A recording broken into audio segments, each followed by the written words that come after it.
প্ৰথম পৰ্যায়ৰ যি ভোটগ্ৰহণৰ প্ৰক্ৰিয়া অনুষ্ঠিত হৈ গৈছিল এই 5টা লোকসভা সমষ্টিত দেখা গৈছিল যে এইবাৰ পুৰুষতকৈ মহিলা ভোটাৰৰ সংখ্যা অধিক। সাধাৰণতে প্ৰতিটো নিৰ্বাচনত দেখা যায় মহিলাতকৈ পুৰুষ ভোটাৰ বেছি, কিন্তু এইবাৰ পুৰুষতকৈ মহিলা ভোটাৰৰ সংখ্যা বেছি। মহিলাসকল কেনেকৈ হিমন্ত বিশ্ব শৰ্মাৰ সভালৈ আহিছে তাৰ এটা উদাহৰণ আমি আপোনালোকক দেখুৱাব বিচাৰিছোঁ। আজি বিয়লি চিপাঝাৰত অনুষ্ঠিত এই সভাখনত মন কৰক, য'ত চৌদিশে ৰখি আছে এজাক মহিলা। এইখন কোনো মহিলাৰ সভা নহয়, এইখন বিজেপিৰ সভা আছিল। দিলীপ শইকীয়াৰ সমৰ্থনত এই সভাৰ আয়োজন কৰা হৈছিল।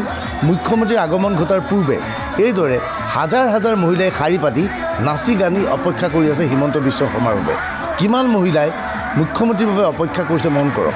বিজেপিৰ এখন নিৰ্বাচনী ৰেলীত এইদৰে ব্যাপক হাৰত মহিলাৰ আগমন ঘটাটো তাৎপৰ্যপূৰ্ণ ঘটনা। ইয়াৰ পূৰ্বে কোনো এটা নিৰ্বাচনত কেতিয়াও এই দৃশ্য দেখা পোৱা নগৈছিল। বিশেষকৈ অৰুণোদয় আঁচনি, লাখপতি বাইদেউ আদিক কংগ্ৰেছে সমালোচনা কৰি আহিছে যদিও এই সভাখনৰ দৃশ্য মন কৰক। এখন অসমীয়া প্ৰধান অঞ্চল চিপাঝাৰত এই সভাখনত এইদৰে হাজাৰ হাজাৰ মহিলা অপেক্ষা কৰিছে হিমন্ত বিশ্ব শৰ্মাৰ বাবে। হিমন্ত বিশ্ব শৰ্মাই এই সভাত অংশগ্ৰহণ কৰিব। এই মহিলাসকলৰ উৎসাহ মন কৰক।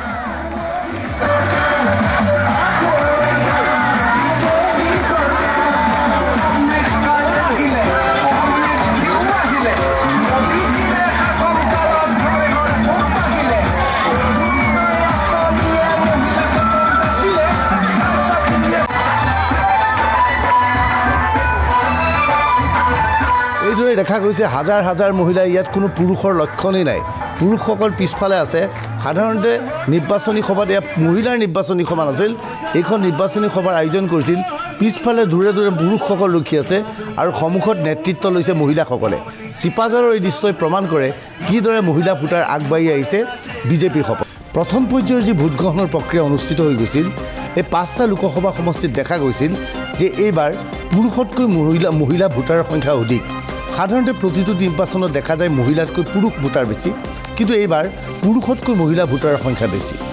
মহিলাসকল কেনেকৈ হিমন্ত বিশ্ব শৰ্মাৰ সভালৈ আহিছে তাৰ এটা উদাহৰণ আমি আপোনালোকক দেখুৱাব বিচাৰিছোঁ। আজি বিয়লি চিপাঝাৰত অনুষ্ঠিত এই সভাখনত মন কৰক, য'ত চৌদিশে ৰখি আছে এজাক মহিলা। এইখন কোনো মহিলাৰ সভা নহয়, এইখন বিজেপিৰ সভা আছিল। দিলীপ শইকীয়াৰ সমৰ্থনত এই সভাৰ আয়োজন কৰা হৈছিল। মুখ্যমন্ত্ৰীৰ আগমন ঘটাৰ পূৰ্বে এইদৰে হাজাৰ হাজাৰ মহিলাই শাৰী পাতি নাচি গানি অপেক্ষা কৰি আছে হিমন্ত বিশ্ব শৰ্মাৰ বাবে। কিমান মহিলাই মুখ্যমন্ত্ৰীৰ বাবে অপেক্ষা কৰিছে মন কৰক। বিজেপিৰ এখন নিৰ্বাচনী ৰেলীত এইদৰে ব্যাপক হাৰত মহিলাৰ আগমন ঘটাটো তাৎপৰ্যপূৰ্ণ ঘটনা। ইয়াৰ পূৰ্বে কোনো এটা নিৰ্বাচনত কেতিয়াও এই দৃশ্য দেখা পোৱা নগৈছিল।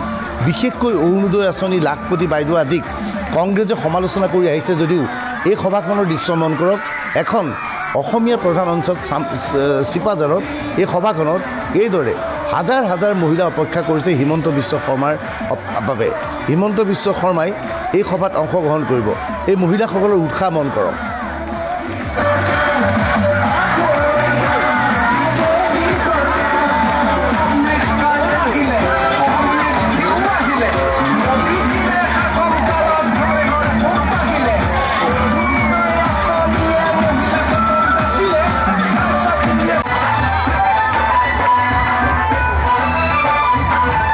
এইদৰে দেখা গৈছে হাজাৰ হাজাৰ মহিলা। ইয়াত কোনো পুৰুষৰ লক্ষণেই নাই। পুৰুষসকল পিছফালে আছে। সাধাৰণতে নিৰ্বাচনী সভাত এয়া মহিলাৰ নিৰ্বাচনী সভা নাছিল, এইখন নিৰ্বাচনী সভাৰ আয়োজন কৰিছিল। পিছফালে দূৰে দূৰে পুৰুষসকল ৰখি আছে আৰু সন্মুখত নেতৃত্ব লৈছে মহিলাসকলে। চিপাঝাৰৰ এই দৃশ্যই প্ৰমাণ কৰে কিদৰে মহিলা ভোটাৰ আগবাঢ়ি আহিছে বিজেপিৰ সপক্ষে।